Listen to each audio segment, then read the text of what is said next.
So the Spurs' playoff streak is probably going to end this year. They could go on a run. We can argue if that actually helps them long term or not, because it'll make their draft pick worse. But moving past that, just looking at this team and projecting where they can go in the future and how they can get back to being a great team, I will admit it gets a little tough. I mean, they had the opportunity if they would have agreed to the Lakers' offer for Kawhi, because Brandon Ingram has been killing it. But for whatever reason, maybe it's hating the Lakers, maybe it's not believing in the Lakers' young dudes, whatever it was, the Spurs did not do it. And the young star that they could have in Brandon Ingram is on a different team. So now we look at the collection of DeJounte Murray, Jakob Poeltl, Derek White, Bryn Forbes, Lonnie Walker. Is any of those guys going to become the big-time scorer that this team needs?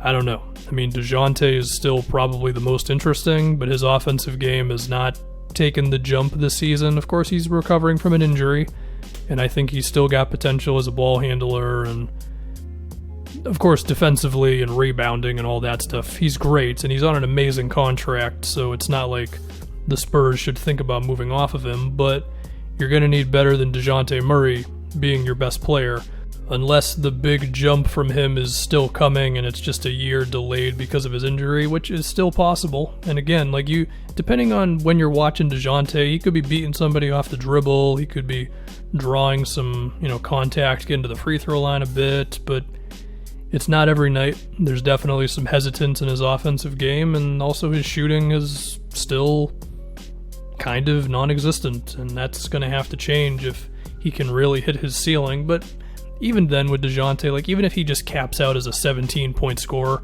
I think he can still be a very positive player for San Antonio, so take that for whatever you will. Moving on to the rest of it, DeRozan and Aldridge. Well, DeRozan's got the player option, $27.7 million. Cap space is not crazy this year. Maybe he'd actually accept it. I don't know. I mean, if he declined it, I'd be totally fine with that if I was the Spurs. But if he accepted, then I'd be looking to move him. Could you actually get something back for him? I mean, you could probably get something. I don't think it'd be anything that great.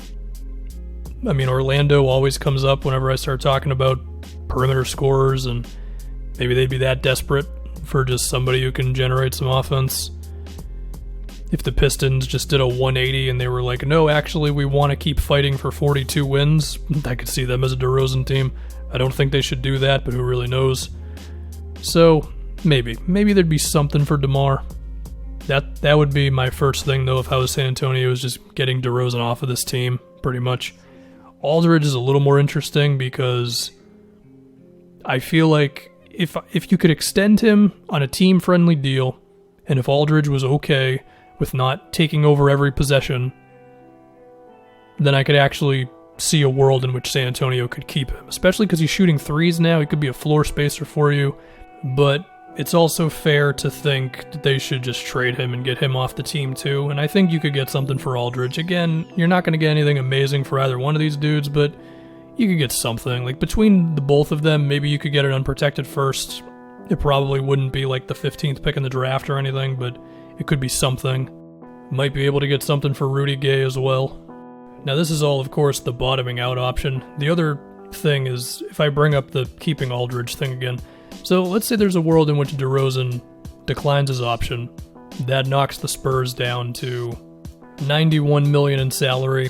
If you were determined to get off of Rudy or Patty Mills, you might be able to get down a little bit more. And then it's like, maybe you're swinging for the fences on a free agent. The selection for this offseason is not great, assuming Anthony Davis and Brandon Ingram are not really available. But, I mean, you're looking at Montrez, Hayward might decline, Van Fleet, Bogdan, if the Spurs think that they could be the team that really unlocks him, but there's a whole bunch of stuff going on with the Buddy Hield and the Kings right now, so who knows with that. Maybe the Spurs could get in on a Buddy Hield trade, I don't know. There's Evan Fournier. So, I mean, there's a couple dudes here and there who could maybe do something if the Spurs were really determined to put this back together through free agency. We can still argue about if that's really the way to go, but perhaps if they believe in DeJounte and, well, mainly DeJounte enough, then perhaps that'd be the way to get this team back on track. But of course, there's also the option of you're just gonna be bad and that's it. The thing with the Spurs is, because they never make any trades, they have all of their firsts and seconds moving forward. They have 1 second rounder going to the Cavs in 2022. That's it. So they're definitely going to have chances to build this thing back up through the draft. And again, if they were really determined enough through DeRozan, although it would require him accepting the option first, but then Aldridge and Rudy Gay, there's a chance that they could end up with another first rounder or protected firsts, myriad of seconds, who knows, it depends on the team and all that.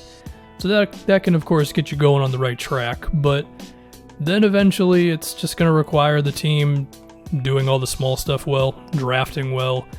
I guess the question also becomes if Popovich wants to stick around for that, and I mean, for as amazing as Pop is, would it really be that horrible if at this point he wasn't the coach of the Spurs anymore? I mean, they already suck, you know what I mean?